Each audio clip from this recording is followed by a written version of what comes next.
Good morning. Good morning. Thank you so much. If this is your first time at Christ Church, or your first time in a little while, or your first time since last month, we're glad that you are here with us today to join in our chapel worship service.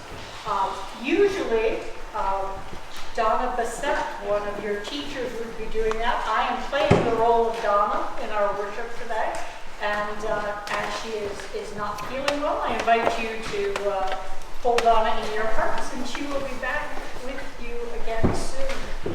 Do we have a person that is designated to light our peace candle? We do, excellent. And while our peace candle is being lit, we will be blessed with music by Clara.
Thank you, Val. And I invite us all to stand and say together our Rectory Chapel covenant.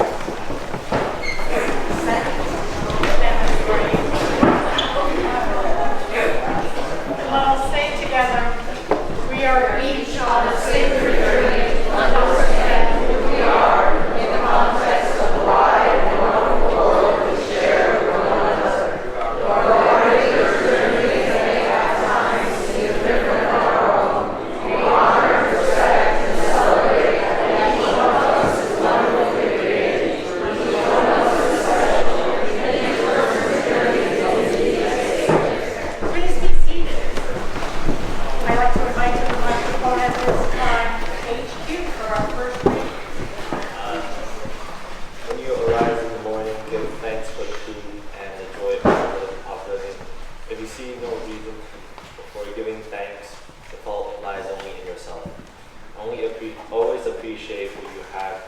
There is always someone out there who wishes they had what you have. Thank you, HQ. And now Alex with our second reading. When eating food, remember the one who planted the tree. Enough is a feast. Wear gratitude like a cloak, and it will feed every corner of your life. Thank you, Alex. And we will now have a musical piece by Oscar and Logan.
Our third reading is by Trent.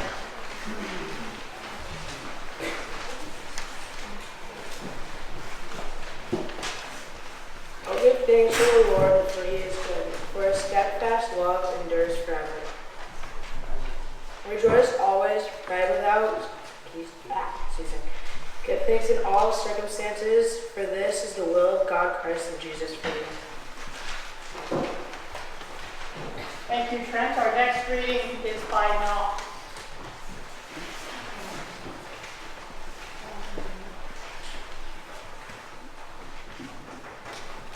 Gratitude turns what we have into enough and more. It turns denial into acceptance, chaos into order, confusion into clarity. It makes sense of our past, brings peace for today, and creates a vision for tomorrow. If the only prayer you said was thank you, that would be enough. Thank you, Knox. Our fifth reading will be by Ron. In Judaism, the Hebrew word hakrat hatov literally means noticing the good, but it's often translated as gratitude. It reminds us to accept the good as genuinely good and not let the negative in our life so easily overshadow the positive.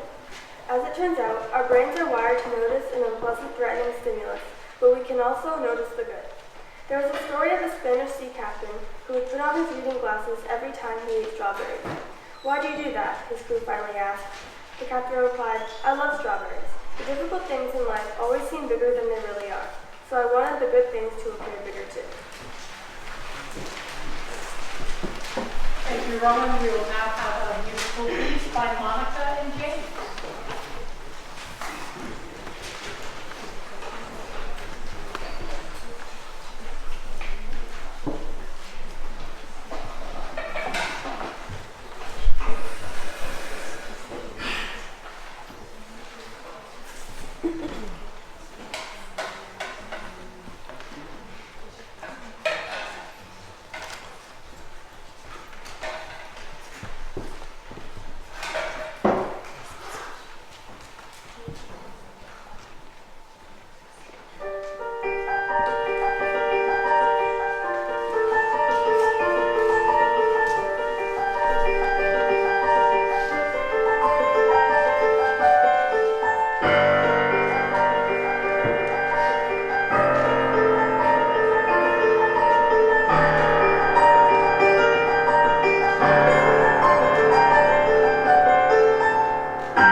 worship today is gratitude. And I was thinking about gratitude and what to say to you. I remembered a time in my life where I had my driver's license less than a week. And I got in a car and I drove to a place not unlike this.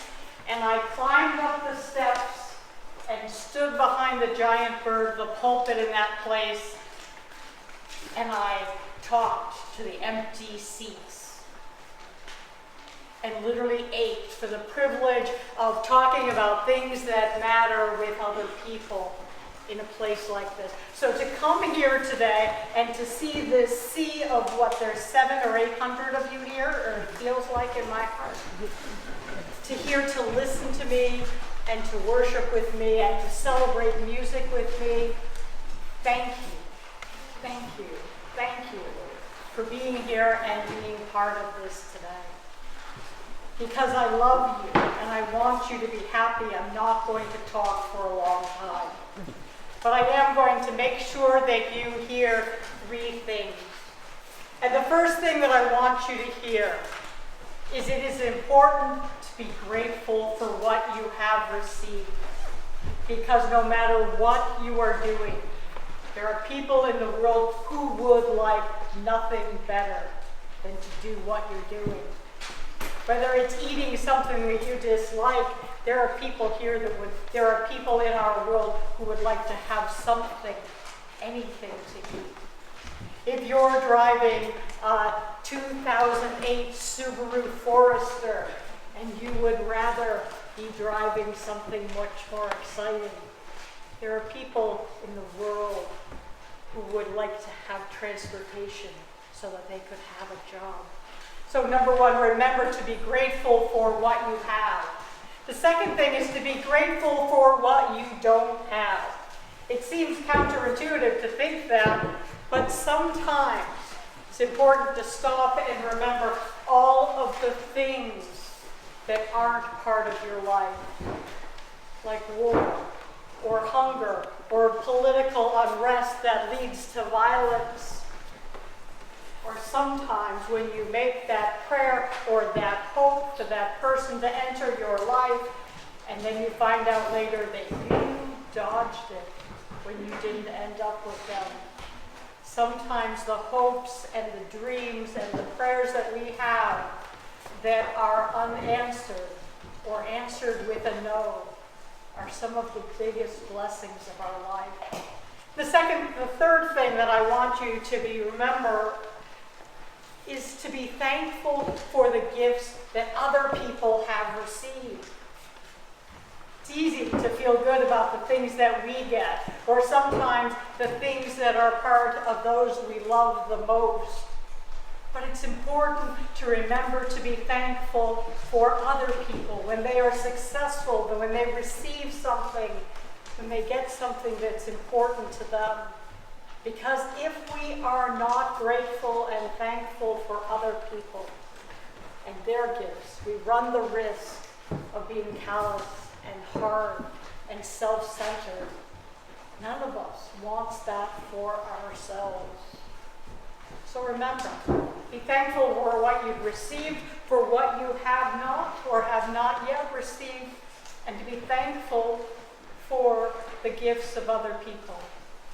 Before we leave here today, Mrs. Haig is going to give you a strip or two of colored paper. And we're going to be making a chain that has a chain of our blessings that we have received. I invite you to write a blessing that you have received on one side and a blessing that you have seen someone else receive on the other. And Wolfie's head will be in the library. And I invite you to put your strips there, and later this month we'll make a chain of all of our blessings. Because blessings do in fact connect us. And before I finish, I'll give you one other thing to be grateful for. I'm finished talking. I invite you to listen with me as Rita and friends sing for us.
you always